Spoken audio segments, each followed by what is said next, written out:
मारेगाव येथे प्रलंबित प्रश्नांवरून शिवसेना आक्रमक. प्रशासनाला 15 दिवसांचा अल्टिमेटम. मारेगाव तालुक्यातील प्रलंबित समस्यांवरून शिवसेनेने आक्रमक भूमिका घेत मारेगाव प्रशासनाविरोधात आक्रमक पवित्रा घेतला आहे. नागरिकांचे प्रश्न तातडीने न सोडवल्यास तीव्र आंदोलन छेडण्याचा इशारा देत शिवसेनेने प्रशासनाला 15 दिवसांची मुदत दिली आहे. हे आंदोलन शिवसेना जिल्हा संघटक विजय चोडिया, जिल्हा समन्वयक किशोर नांदेकर, माजी जिल्हा परिषद सदस्य सुधाकर गोरे व तालुका प्रमुख विशाल किन्हेकर यांच्या नेतृत्वात झाले.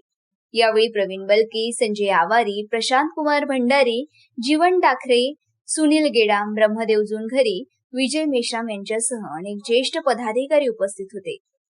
उपजिल्हा महिला प्रमुख उज्ज्वला चंदनखेडे, कल्पना गावंडे, मंगला पिंपळशेंडे व युवा सेना तालुकाध्यक्ष निखिल कालेकर, शुभम ठावरे यांच्यासह महिला व युवकांनी मोठ्या संख्येने उपस्थित राहून घोषणाबाजी केली. केवळ आश्वासने न देता 15 दिवसात ठोस उपाययोजना कराव्यात, अन्यथा तहसील कार्यालयावर धडक देऊन तीव्र जनाक्रोश आंदोलन केले जाईल, असा स्पष्ट इशारा देण्यात आला आहे. प्रशासकीय दिरंगाईमुळे जनता त्रस्त असून या अल्टिमेटममुळे आगामी काळात मारेगावात संघर्ष पेटण्याची शक्यता आहे. मारेगाव वार्ता, सचिन मेश्राम, मारेगाव, यवतमाळ.